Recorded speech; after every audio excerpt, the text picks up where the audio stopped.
जय श्री केदार दोस्तों, आज है 31 अगस्त और केदारनाथ धाम में जो पिछले एक महीने से पूरी केदार घाटी वीरान पड़ी हुई थी, वहां पर एक बार फिर से भक्तजनों की काफी ज्यादा संख्या देखने को मिल रही है। अभी केदारनाथ धाम में दोस्तों लगातार ही 3 दिन ही हुए हैं यात्रा को शुरू हुए। रास्ते बहुत ही ज्यादा खराब है। रास्तों की कंडीशन कुछ इस प्रकार से है कि अपनी जान को जोखिम में डालकर शिव भक्त केदारनाथ धाम तक पहुंच रहे हैं। मौसम केदार घाटी का बहुत ही ज्यादा खराब बना हुआ था, मगर अभी पहले की तुलना में थोड़ा अच्छा है। और केदारनाथ धाम से जुड़ी हुई दोस्तों संपूर्ण जानकारी आज की इस वीडियो में देने वाले हैं, तो कृपया वीडियो में अंत तक बने रहिए। चैनल पर नए हैं तो जरूर सब्सक्राइब करिए। केदारनाथ धाम से जुड़ी हुई ऐसी ही दोस्तों लेटेस्ट अपडेट हम आपको लगातार देते रहेंगे। तो सबसे पहले मेरे प्यारे मित्रों, आपको यह बताना चाहता हूं कि अभी केदारनाथ धाम में पहले की तुलना में मतलब 31 जुलाई को जो बादल फटा था उसके बाद से केदारनाथ यात्रा बंद कर दी गई थी, जो कि पिछले 3 दिनों से केदारनाथ धाम की यात्रा, आज 4 दिन हो गए हैं। 4 दिन से केदारनाथ धाम में जो भक्तजन पहुंच रहे हैं, मगर 4 दिनों में अच्छी खासी संख्या में अब केदारनाथ धाम में जो श्रद्धालु है वो पहुंच रहे हैं। संध्या आरती के समय में प्यारे मित्रों करीब 2000 से 3000 के बीच में श्रद्धालु हो जाते हैं, और दिन में 200 के आसपास, 200-300 के आसपास श्रद्धालु मंदिर प्रांगण में आपको देखने को मिलते हैं। अभी केदारनाथ धाम का मौसम की अगर बात करें तो मौसम दोस्तों पहले की तुलना में जो पहले बादल फटा था उसके बाद से पूरे महीने का जो मौसम है 20-25 जुलाई तक का जो मौसम था, वह अगस्त का जो था वो बहुत ही ज्यादा खराब बना हुआ था, मगर 25-26 अगस्त के बाद में मौसम में थोड़ा परिवर्तन देखने को मिला है। अभी केदारनाथ धाम में अगर आप बात करें मौसम की, तो बारिश आपको हल्की फुल्की तो देखने को मिल रही है, मगर पहले जैसी भारी बारिश नहीं हो रही है। अभी केदारनाथ धाम में कोहरा छाया हुआ रहता है, बारिश बहुत ही कम हल्की फुल्की होती है। कुछ समय के लिए आपको बारिश देखने को मिलती है, मगर ज्यादातर केदारनाथ धाम का जो मौसम है पहले की तुलना में काफी अच्छा है। हालांकि आप अगर केदारनाथ धाम की यात्रा पर आते हैं तो आपको रेनकोट अपने साथ में जरूर लेके आना चाहिए, क्योंकि बारिश कभी भी हो सकती है। और आप जब ट्रेकिंग करते हुए पहुंचेंगे तो आप करीब सोनप्रयाग और गौरीकुंड से जब केदारनाथ धाम पहुंचेंगे तो 7-8 घंटे का समय आप लोगों को लगने वाला है। तो ऐसे में आपको अगर बारिश होती है, अगर आप भीग जाते हैं तो बहुत ही ज़्यादा दिक्कतों का सामना आपको करना पड़ सकता है, इसलिए आप रेनकोट अपने साथ में ले आइए। बात करें अगले दिनों में केदारनाथ धाम में आपको कितनी संख्या में श्रद्धालु देखने को मिलेंगे, उससे पहले दोस्तों अभी जो रास्ता है उसकी बात कर लेते हैं कि गौरीकुंड से केदारनाथ धाम तक पहुंचने वाला जो मार्ग है उसमें अभी बहुत ही ज़्यादा पहले की तुलना में मतलब 4 दिन से जब यात्रा शुरू हुई थी, शुरुआत के दिन में 200 के आसपास यात्री थे, उसके बाद में यात्री 400 हो गए, और वैसे ही दोस्तों लगातार केदारनाथ धाम तक पहुंचने वाले यात्रियों की संख्या बढ़ती जा रही है। तो ऐसे में 7 तारीख से बता रहे हैं कि 7 सितंबर से केदारनाथ धाम की यात्रा पूरी तरह से चालू कर दी जाएगी। अभी जो श्रद्धालु हैं उन्हें एक फॉर्म फिल करना होता है, उसके बाद में उन सबको यात्रा पर आने दे रहे हैं, मगर 7 तारीख के बाद में सभी श्रद्धालुओं को बिना किसी रोक टोक के यात्रा पर भेज दिया जाएगा।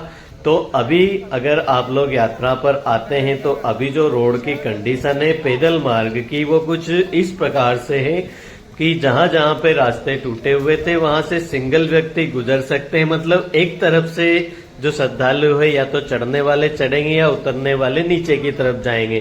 तो ऐसे में अभी जो यात्रा चल रही है उसमें कोई दिक्कत नहीं हो रही, क्योंकि इतने ज्यादा श्रद्धालु नहीं है। मगर 7 सितंबर के बाद में जब यात्रा बहुत ही ज्यादा श्रद्धालु यात्रा पर रहेंगे, ऐसे में उन रास्तों पर बहुत ही ज्यादा दिक्कतों का सामना भी करना पड़ सकता है।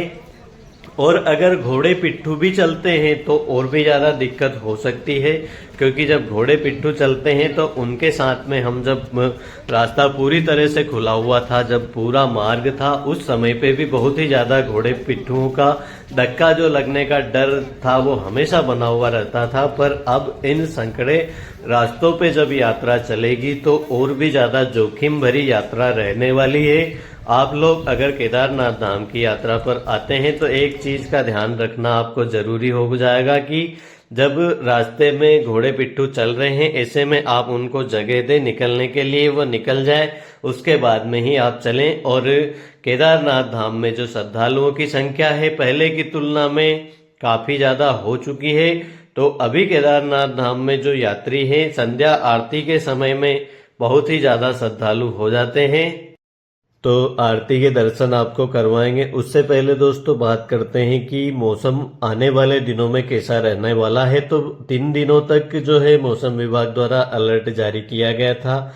आज और बीता कल और आने वाला कल 3 दिनों के लिए बारिश की जो घोषणा की गई थी, मगर अभी तक दोस्तों पिछले 2 दिनों से और आज में कोई खास बारिश देखने को नहीं मिली है।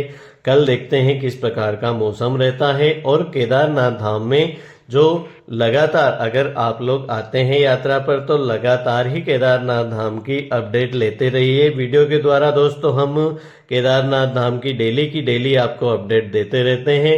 और केदारनाथ धाम में अगर आप लोग बच्चों और बुजुर्गों के साथ में आना चाहते हैं तो अभी कुछ दिन यात्रा जो है आप रोक के रखिए। पूरी तरह से यात्रा शुरू हो जाएगी उसके बाद में ही आप लोग यात्रा करिए। अगर आप लोग यात्रा पर आते हैं तो अभी 7 दिनों तक दोस्तों, 7 सितंबर तक जो भी श्रद्धालु केदारनाथ धाम में आएंगे सभी को एक फॉर्म वहां पे भर के ही केदारनाथ धाम में आना पड़ेगा। तो केदारनाथ धाम की जो यात्रा है दोस्तों शुरू हो गई है, मगर कुछ शर्तों के साथ में अभी यात्रा चल रही है। आने वाले दिनों में दोस्तों बहुत ही जल्द केदारनाथ धाम की यात्रा जो है नॉर्मल तरीके से चलने लगेगी। तो उसके बाद में आप सभी लोग यात्रा की प्लानिंग करेंगे तो ज्यादा अच्छा रहेगा। और 10 सितंबर के बाद में ही अगर आप लोग यात्रा पर आते हैं तो आपको जो मौसम है यहाँ पे पूरी तरह से खुला हुआ मौसम देखने को मिलेगा। और आने वाले दिनों में अगर आप लोग यात्रा पर आते हैं तो केदार घाटी में ठंड और भी ज्यादा बढ़ने वाली है। तो यहाँ पे ठंड भी आपको देखने को मिलेगी। स्नोफॉल दोस्तों पूरे सितंबर के लास्ट वीक में हो सकती है, मगर अभी उसका कुछ कहा नहीं जा सकता क्योंकि मौसम का परिवर्तन हो रहा है। तो जैसे भी रहेगा दोस्तों उसकी अपडेट भी हम आपको लगातार देते रहेंगे।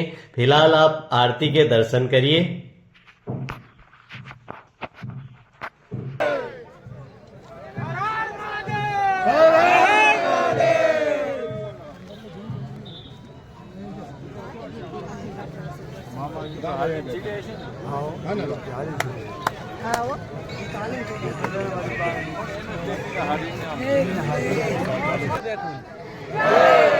सुंदर